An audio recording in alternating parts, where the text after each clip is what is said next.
bukan 320 hektar, tapi 340.000 hektar. Saya klarifikasi. Salah, tapi kita nggak boleh bilang tidak pinter. Kalau tidak pinter, bahasa rakyat apa ya? Apa? Apa? Ya? Goblok. Yang luar biasa adalah ada manusia-manusia yang mukanya tebel banget.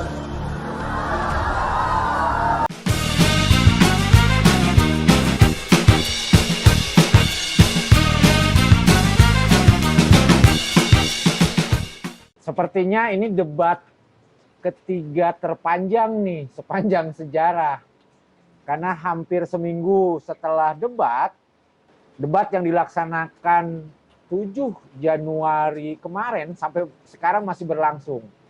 Artinya tidak hanya di dalam panggung, tetapi juga di luar arena dan berlangsung berhari-hari. Terlebih setelah debat ada ribuan potongan video yang memunculkan pro kontra sendiri. Kita akan saksikan, kita akan mereaksi beberapa video yang terjadi setelah debat berlangsung atau di luar arena atau di panggung-panggung lainnya.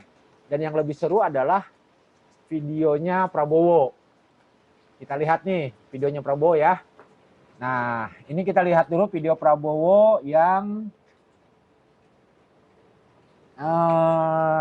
ada kata-kata seru sih yang dikeluarkan di Prabowo. Tapi kita lihat ya videonya ya. Ya kita lihat ya. Ya. Salah, tapi kita nggak boleh bilang tidak pinter. Kalau tidak pinter, bahasa rakyat apa ya? Apa? Apa? Ya? Goblok. Bukan aku yang ngomong ya. Saksi ya. Bukan aku yang ngomong. Apa? Kalau orang tidak pinter apa?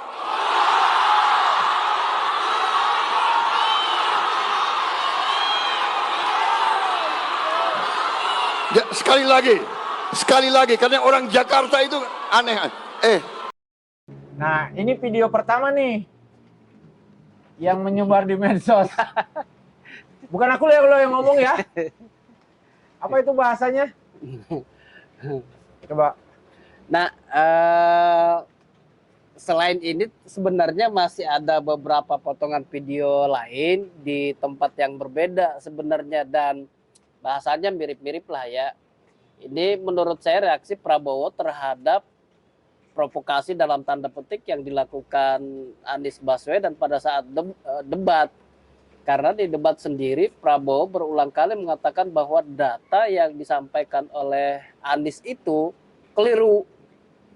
Nah, ternyata setelah debat itu keluar dari panggung debat, ya ternyata berlanjut. Prabowo tetap memberikan reaksi, ya seperti yang kita tonton tadi, begitulah. Dan terjadi ya di hampir setiap panggung kampanye lainnya pun ya muncul instrumen-instrumen. Saya nyebut instrumen-instrumen debat itu masih mengalun gitu kan di panggung-panggung arena lainnya. Betul. Baik itu dilakukan sama Prabowo atau Anies atau Ganjar, sampai-sampai Jokowi pun merespon soal perdebatan itu. Presiden-presiden sebelumnya, wakil presiden juga turun gunung untuk merespon data-data yang keluar dari perdebatan. Dan sepertinya baru terjadi di pemilu capres kali ini. Dampaknya gitu panjang nih. Iya. Udah seminggu. Nah, yang menarik memang termasuk potongan-potongan video debat Capres 2019 antara Jokowi dengan Prabowo juga akan dimunculin tuh. Soal lahan misalnya. Luas lahan. Kemudian Yusuf Kalla juga turun, kesannya membela Anies gitu. Memang menarik sih.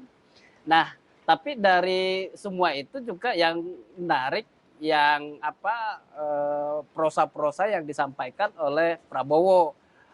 ada kata-kata yang nyindir lah sebenarnya yang jadi perdebatan tuh di apa namanya di warganet soal tebal muka, soal hewan, soal etika, pokoknya banyak lah. Nah, cuman yang jadi apa namanya ini yang menjadi apa ya?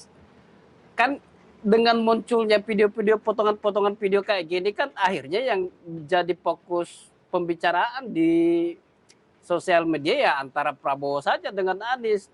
Nah, Ganjar sendiri yang menurut saya dia paling top di debat tanggal 7 kemarin, hari ini tuh kesannya tenggelam karena tidak muncul di medsos, hanya pada panggung debat saja. Maksudnya buzzer-buzzer Ganjar itu entah kemana gitu, hilang tak Ya, bertuan.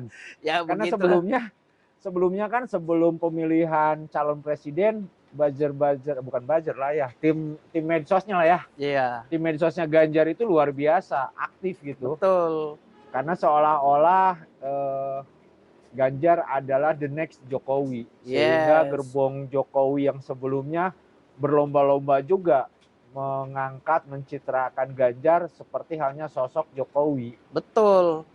Nah, Dan yang tidak heran kan sampai Ganjar pun disurvei sebelum Pilpres, sebelum pendaftaran Pilpres dia nomor 1. Iya. Sekarang banyak hampir rata-rata survei yang sudah dilakukan Ganjar ada di posisi ketiga. betul.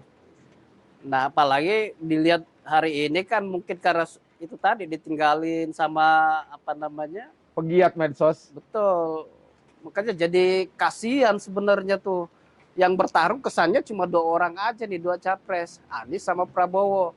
Memang ada tone positifnya tentang Prabowo, tapi juga ada tone negatifnya. Anies juga seperti itu. Nah, ketika keduanya semakin diperbincangkan, itu secara otomatis itu meningkatkan popularitas dan elektabilitas mereka. Meskipun itu memang ya tidak terlalu banyak. Sementara Ganjar yang tidak pernah disebut-sebut, ini ya kasihan bisa semakin tenggelam. Karena survei kemarin juga udah baik dari Litbang Kompas atau dari LSI, debat ini hanya menurunkan atau menaikkan 2% elektabilitasnya. Artinya ya masyarakat mah tetap mantep gitu, jagoannya Anies, tim-tim suksesnya Anies yang merasa tidak akan goyah. Begitu juga timnya atau para pemilih tetapnya Ganjar atau para pemilihnya Prabowo ya. Betul. Nah, yang ya jadi rebutan sebenarnya kan yang swing voter itu yang belum menentukan pilihan. Nah, kampanye-kampanye yang dilakukan di masyarakat maupun di sosial media itu harusnya bisa mempengaruhi swing voter ini. Nah, kalau misalkan Ganjar yang jarang lagi muncul di sosial media itu agak susah tuh menarik swing voter itu. Ya kemungkinan antara Prabowo dan Anies saja tuh yang dapat swing voter itu. Yang terjadi juga memang akhirnya muncul perdebatan-perdebatan itu kalimat-kalimat rakyat yang kalau kata Prabowo. Ini kita tonton lagi satu video yang muncul juga kalimat rakyat ya. Iya. Kita bukan pengen menyebutnya sebagai kalimat kasar, kalimat rakyat. Yang luar biasa adalah ada manusia-manusia yang mukanya tebal banget. Luar biasa. Saya kadang-kadang tidak bisa menjawab karena saking terkesimanya. Ada manusia yang macam begitu. Ada yang mengatakan, karena saya ini juga hobi saya pelihara hewan. Kita kasih makan ke hewan. Hewan itu baik sama kita. Tapi ada manusia yang kita memberi dukungan, kita memberi segalanya.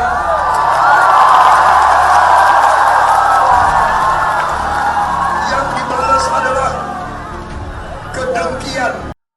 Prabowo di video ini memang nggak nyebutin siapakah orang yang dimaksud, tetapi rakyat atau publik sudah mampu menebak lah, terutama juga teman-teman yang nonton diskusi ini ya, pasti menyebut siapa gitu. Pasti. Kan pasti ditujukannya pada Ganjar atau pada Anies, tetapi kan Ganjar nggak pernah didukung ya sebelumnya sama Prabowo. Di debat kan Prabowo justru selalu setuju dengan Ganjar. Berarti kan tinggal satu tuh. Yang tertuduhnya, yang Yes, termasuk dalam video ini. betul. Ya, tanpa kita sebutkan pun semuanya juga pasti tahu karena ini adalah efek dari debat, reaksi dari debat tanggal 7 Januari itu kan. Nah, yang menarik sih seolah-olah kan yang apa namanya yang disindir Prabowo itu lebih perilakunya lebih buruk dari hewan. Kalau hewan kan dikasih makanan nurut. Tapi kata Prabowo ini ada manusia yang didukung, diberikan segalanya tapi dibalas dengan kedengkian. Artinya ya lebih buruk dari hewan kan? Sampai-sampai kan ada narasi juga muncul dari pendukungnya Prabowo, TKN ya. Dari TKN itu sampai mengatakan sampai-sampai ada yang berani rela ngegadein tanahnya Prabowo untuk support kampanye sebelumnya. Itu luar biasa. Iya. Tapi ya ternyata terbalas dengan seperti itu. Tapi kan ya sekali lagi yang namanya politik itu berkhianat adalah keniscayaan. Yes. Dan dikhianati adalah kebodohan. Nggak tahu siapa yang bodoh atau siapa yang orang yang niscayanya itu tadi. Tapi terlepas dari itu ya, saya sih menganggapnya ini sebuah hiburan karena kalau tidak ada hal-hal yang seperti ini tidak menarik. Ya, setuju. Nah, tinggal kita nih jangan jadi baper gitu, jangan sampai kemudian ocehan-ocehan seperti ini, komentar-komentar seperti ini kemudian membuat kita saling berseteru di akar rumput. Janganlah, anggaplah ini ya hiburan gitu. Tak perlu saling tonjok-tonjokan kita dibawa kayak 2019 itu. 2014, 2019. Iya, masih ingat banget itu di 2019 ketika Prabowo dan Jokowi berkompetisi luar biasa di akar rumput, kerasnya luar ampun itu. Betul. Kalau lu bukan pendukungnya Jokowi, maka lu adalah musuh terbesar saya. Meskipun itu adalah teman, bahkan keluarga. Gila, gua gila. Nah, cukuplah itu jadi pelajaran. Jadi jangan sampai terulang. Yang reaksi-reaksi seperti ini kita anggap jadi hiburan aja. Jangan berseteru lah karena adanya komentar-komentar dalam tanda petik provokasi seperti itu. Anggap itu hiburan, menarik kalau ada yang begitu menurut saya. Kalau nggak ada ya ya doa bersama. Ya, di video sebelumnya saya menyebutnya kalau perdebatan itu memang harus sengit, harus keras. Iya. Karena kalau saling mendoakan berarti itu pengajian. Betul. Acaranya pengajian atau seminar. Iya. Kita lihat memang di beberapa langkah yang perlu, yang mungkin bisa kita highlight itu kemana Ganjar gitu. Iya. Nah ini padahal kan di debat sebelumnya kan tanggal 7 Januari itu ya luar biasa Ganjar di situ. Dia mampu memberikan data yang menurut saya cukup bagus datanya, meskipun itu dianggap oleh Prabowo kurang akurat, tapi ya data-data yang dipegang oleh Ganjar itu menurut saya juga disuplai oleh orang-orang yang sangat paham soal itu. Misalkan data-data soal pertahanan, pasti orang-orang yang menyuplai data itu adalah orang yang pernah bergelut di bidang pertahanan misalnya. Nah, terus retorikanya oke, kemudian gagasannya luar biasa. Nah, sayangnya setelah debat itu berhenti sampai di situ saja. Karena tidak ada publikasi masif di media massa maupun di media sosial. Ya itu tadi karena faktor mungkin pegiat media sosial pendukung Ganjar itu sudah berlari ke calon lain. Atau menurut informasi yang kita dapat juga memang timnya Ganjar sudah kehabisan ongkos, sudah kehabisan bensin. Iya. Jadi mereda gitu. Bahkan yang lebih parahnya lagi banyak yang berbalik dari yang sebelumnya di keretanya Ganjar Mahfud sekarang pindah kereta. Ada yang ke Amin, ada yang ke Prabowo. Meskipun di beberapa survei disebutkan bahwa yang mereka tadinya penumpang entah yang gelap maupun yang terang-terangan itu ada di Ganjar, sekarang ada di Prabowo. Ini agak menarik. Tapi ya apapun juga yang nanti di 14 Februari kayaknya sih memang hampir semuanya sepakat Pilpres kali ini akan terjadi di 2 putaran. 2 putaran. Cuman kita juga menyetujuin bahwa dialektika, dialog, perdebatan, diskusi dan sebagainya jika direspon dengan saling caci maki dan amarah, dan yang paling mengerikan terjadinya polarisasi lagi atau politik identitas atau bawa-bawa agama. Nah ini yang perlu diwaspadain lagi. Betul, kita tidak ingin hal-hal seperti itu terulang. Cukuplah 2014, cukuplah 2019, untuk 2024 ini ya sudahlah. Kekurangan yang terjadi di 2014 dan 2019 itu harus kita perbaiki. Caranya ya itu tadi, biarkanlah elit-elit yang berdebat, biarkanlah elit-elit dalam tanda petik saling serang, tapi kita di bawah di akar rumput udah enjoy saja.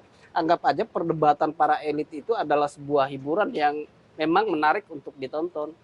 Ya kalau kita lihat juga di beberapa akrobat, gue nyebutnya akrobat ya. Akrobat para calon presiden ketika memainkan perannya, ketika mereka membangun gimmick-gimmick, membangun drama-drama, atau bahkan gitu kan melakukan pelanggaran etika, termasuk konstitusi juga melanggar, ke rakyat masa bodoh. Rakyat bawah tidak peduli. Itu menurut survei ya, rakyat bawah tidak peduli terhadap politik dinasti. Masa bodoh dah. Rakyat bawah juga tidak peduli, atau secara umum atau publik secara umum di Indonesia masih tidak peduli juga dengan masalah etika Mahkamah Konstitusi. Dan itu isu yang terlalu elitis, yang ya hanya sampai pada tataran elitis saja. Rakyat nggak peduli soal itu. Yang rakyat peduli ya besok kita makan apa, hari ini makan apa. Dan terima kasih Pak pemerintah sudah memberikan BLT dan kami sudah menerima BLT. Barangkali seperti itu. Tapi pastikan tontonan berikutnya di arena-arena panggung hingga debat ke-4 ya. Calon wakil presiden kan. Nanti kita highlight lagi beberapa percakapan yang ada di medsos tadi. Oke.